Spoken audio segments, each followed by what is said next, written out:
Selamat pagi anak-anak. Semoga kalian semua dalam keadaan sehat ya nak. Salam semangat untuk kita semua. Walaupun kita belajarnya jarak jauh, tapi itu jangan jadi penghalang kamu untuk semangat belajar. Justru kamu harus lebih giat lagi belajar ya nak ya. Harus lebih semangat lagi belajar. Di pembelajaran kali ini sebentar lagi akan ada video yang membagikan. Kamu simak baik-baik ya nak. Selamat menyaksikan.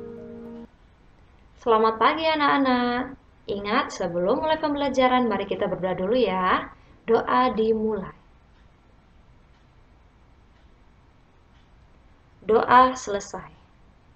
Pembelajaran kali ini kita sudah masuk tema 1, subtema 2, pembelajaran yang keempat ya nak. Muatan hari ini adalah PPKN. Nah, masih ingat nggak kamu pelajaran yang lalu? Kita membahas tentang kerjasama dalam keberagaman. Apa itu kerjasama? Masih ingat nggak kamu? Iya, kerjasama merupakan kegiatan yang dilakukan oleh beberapa orang untuk mencapai tujuan bersama. Kerjasama dapat dilakukan di mana saja. Masih ingat tidak kamu nak? Di mana? Iya, di lingkungan sekolah, di lingkungan rumah, maupun di lingkungan masyarakat.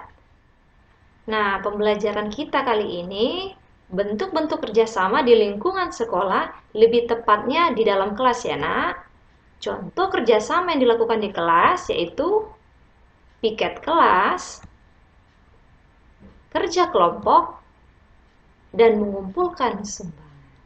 Ketiga ini pasti pernah kalian lakukan di sekolah ya karena mulai dari piket kelas, kalian semua pasti pernah mendapatkan giliran piket kelas ya karena kerja kelompok juga begitu. Kalian disatukan di dalam suatu kelompok, ya kan?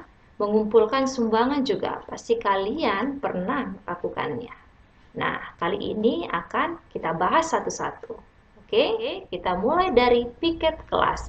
Lihat gambar yang di sebelah kanan. Seperti ini ya nak, contoh dari piket kelas. Apa itu piket kelas? Iya, piket kelas merupakan salah satu kegiatan kerjasama yang dilaksanakan di kelas. Sudah pasti ya nak, karena dilaksanakan di dalam kelas. Nah, kegiatan ini bisa berupa membersihkan ruang kelas. Ya karena setiap siswa mendapatkan kesempatan yang sama untuk melaksanakan piket kelas. Sudah pasti, kamu pasti pernah karena dapat giliran piket kelas. Kalian semua pasti mendapatkan piket kelas. Manfaat dari piket kelas apa saja? Yang pertama, kelas menjadi bersih, sudah pasti. Kalau kalian membersihkan kelas, otomatis kelas menjadi bersih. Kemudian, melatih kerjasama antar siswa. Ya nak, ketika kamu piket, kan tidak hanya kamu sendiri, ada teman-teman kamu karena di situ kalian harus bekerja sama untuk membersihkan kelas. Entah ada yang menyapu, atau ada yang melap meja, atau menghapus papan tulis. Di sini kalian dilatih kerjasamanya, ya nak. Kemudian meningkatkan semangat belajar.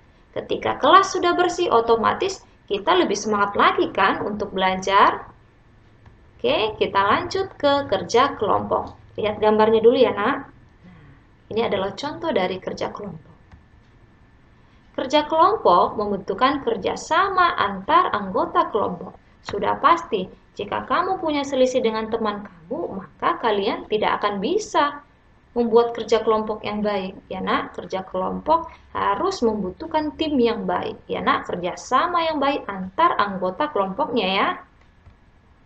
Nah, tugas kelompok bisa berupa diskusi, membuat prakarya, dan melakukan presentasi di depan kelas. Manfaat dari kerja kelompok, pekerjaan menjadi lebih ringan.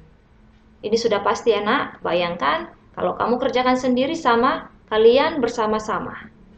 Sudah pasti lebih ringan karena kalau dikerjakan secara bersama-sama.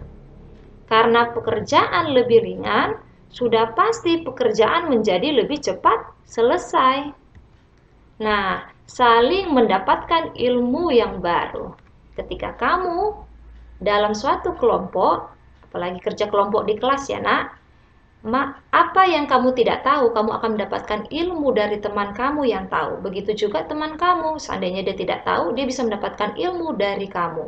Otomatis kalian bisa saling mendapatkan informasi yang baru karena mendapatkan ilmu yang baru.